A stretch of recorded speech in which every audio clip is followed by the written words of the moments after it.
और दोस्तों, मैं आप लोगों के लिए बड़ी ही रोचक और मज़ेदार और बड़ी ही विचित्र और बड़ी ही रोचक कहानी लेके आया हूँ। तो आप लोगों से मेरा अनुरोध है कि ध्यान से सुनिए। बहुत ही पुराने समय की बात है कि एक गांव में संत लोग, महात्मा लोग और जो योगी लोग होते हैं वो आकर अपना डेरा लगाते हैं। उस गांव में एक व्यक्ति होता है अष्टपुष्ट तंदुरुस्त पहलवान की तरह। वो सुबह सुबह डेली सैर करने के लिए जाता है। वो वहाँ देखता है, एक दिन देखता है, 2 दिन देखता है, ऐसे करते प्रक्रिया चलती रहती है उसकी, देखता रहता है। फिर एक दिन वो वहाँ बैठ जाता है, उसका दिल लगने लग जाता है। तो महात्मा जी की क्रिया पूरी होने के बाद में जब महात्मा जी की नज़र उस पर पड़ी और महात्मा जी ने पूछा भाई तू कौन, तो वो कहता है जी मैं इसी गाँव का एक रहने वाला व्यक्ति हूँ, तो मेरा भी हक है कि आप लोग क्या कर रहे हो क्या नहीं कर रहे हो ये देखने के लिए मैं यहाँ बैठा हूँ। तो वो उससे बातें करता है, ऐसे रोज़ उसका आना जाना रहता है, उससे बातें करता रहता है। तो काफ़ी दिन बीत जाने के बाद में महात्मा जी कहते हैं मैं तेरे को अपना शिष्य बना लेता हूँ, तो अपना घर गृहस्थी त्यागना पड़ेगा तेरे को।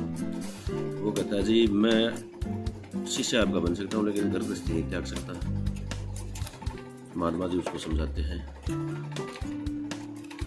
कि घर संसार मोह माया है। हम योगी लोग इस जंजल से दूर हैं। हमें किसी घर गृहस्थी से, मोह माया से कोई मतलब नहीं, कोई लेना देना नहीं। सब ये माया जाल है, एक सृष्टि का खेल है। तो लड़का कहता है ऐसी बात नहीं है। मेरे माँ बाप, मेरी पत्नी, मेरे बच्चे, मेरी बहन, मेरा पिताजी, मेरे भाई सब मुझसे बहुत ज़्यादा प्यार कर सकते हैं, मेरे लिए कुछ भी कर सकते हैं। तो महात्मा जी कहते हैं चलो ठीक है, मैं आपको एक ऐसी क्रिया सिखाऊंगा और आपकी परीक्षा लूँगा 1 या 1.5 महीने बाद। तो लड़का कहता है ठीक है जी मुझे मंजूर है। ऐसे करके काफ़ी दिन बीत जाते हैं और वो समय आ जाता है उस लड़के की परीक्षा वाला दिन। महात्मा जी कहते हैं आज तुझे घर पे जाना है, जाके जैसा मैंने बताया वैसा करना है। तो लड़का कहता है ठीक है गुरुजी मैं जाता हूँ घर पर। लड़का घर पे जाता है, चाय पाना नाश्ते कर लेता है और जो गुरुजी ने बताया था उसी क्रिया से वो तबीयत खराब होने का नाटक करता है और तबीयत खराब हो जाती है उसकी और वो नीचे गिर जाता है और उसकी मृत्यु हो जाती है। ऐसा घर वालों को पता लगने के बाद में घर में रोड़ा कुक्का मच जाता है और आसपास के लोग भाग भाग के आते हैं ये क्या हो गया, ये क्या गया, यार खुद अट्टा कट्टा जवान है, ऐसे कैसे मर गया, ये कैसी बात होगी, ये क्या बात होगी, ये क्या बात होगी, ये क्या बात होगी, ऐसे चलती रहती है और आस पड़ोस में बातें चलती है। तो उसकी पत्नी रोती है, उसकी माता रोती है, सारे रोते हैं और ऐसे करते हुए उसकी अंतिम क्रिया का तैयारी शुरू हो जाती है। ऐसे करते करते महात्मा जी घूमते हुए वहाँ जाते हैं और महात्मा जी बोलते हैं भाई ये क्या हो गया, तो मेरा चेला था। बोलो महात्मा जी हमें पता नहीं क्या हुआ क्या नहीं हुआ, इसकी तो मृत्यु हो गई। तो महात्मा जी कहते हैं भाई इसको जीवित कर दूंगा मैं। तो सारे एकदम चौंकते हैं और बोलते हैं क्या? बोलो मैं इसको जीवित कर दूंगा, इसके जगह किसी दूसरे व्यक्ति को अपने प्राण त्यागने पड़ेंगे। सारे एकदम सुन हो जाते हैं। फिर वो उसकी सबके पास जाता है, सारों के पास चला जाता है। कोई उसकी बीवी से पूछता है भी हाँ तू, बोले एक काम करो 1 लीटर दूध गर्म कर लाओ, उसमें 200 ग्राम 300 ग्राम घी डालो और वो मेरे पास ले आओ। फिर वो घी का कटोरा ले गए और उसकी पत्नी के पास जाता है, ले भाई बेटे ये तू पी ले, इसकी जगह तू मर जाएगी और ये जीवित हो जाएगा।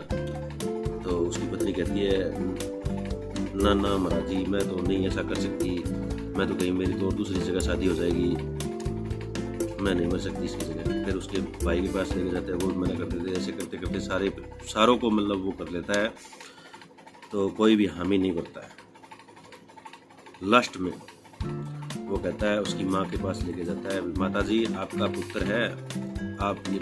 माता जी कहती है मेरा लाल है, मेरा बेटा है, मेरा पुत्र है, मुझे ये स्वीकार है, मुझे दे दो मैं पी लेती हूँ और ये जीवित हो जाएगा। तो तो माता जी को वो कटोरा थमा दिया था, माता जी सारा पी लेती है। इतने में उनकी जो टाइम क्रिया थी वो पूरी हो जाती है और वो लड़के के ऊपर हाथ फेरता है, लड़का खड़ा हो जाता है। ना तो माँ मरती है और ना बेटा मरता है, दोनों जीवित रहते हैं। और फिर वो बोलता है, माँ से बड़ा कोई नहीं, माँ की पूजा करो, माँ की आराधना करो, माँ की सेवा करो।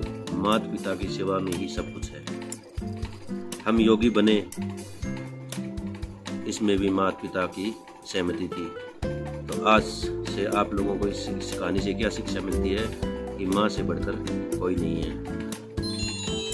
माता पिता की सेवा सबसे बड़ा धर्म है। आप किसी से भी धर्म से हो, मुझे कोई फर्क नहीं पड़ता। आप किसी भी जात से हो, किसी भी पूजा करते हो, किसी भी मतलब मठ में जाते हो, कुछ भी करते हो, लेकिन सबसे बड़ा मेरा आप जो लोगों से अनुरोध है कि सबसे बड़ी सत्संग और सबसे बड़ा धर्म माँ के चरणों में है। माँ की सेवा करो, माँ की पूजा करो, माँ से ऊपर कोई नहीं है। जय हिंद, जय भारत, वंदे मातरम।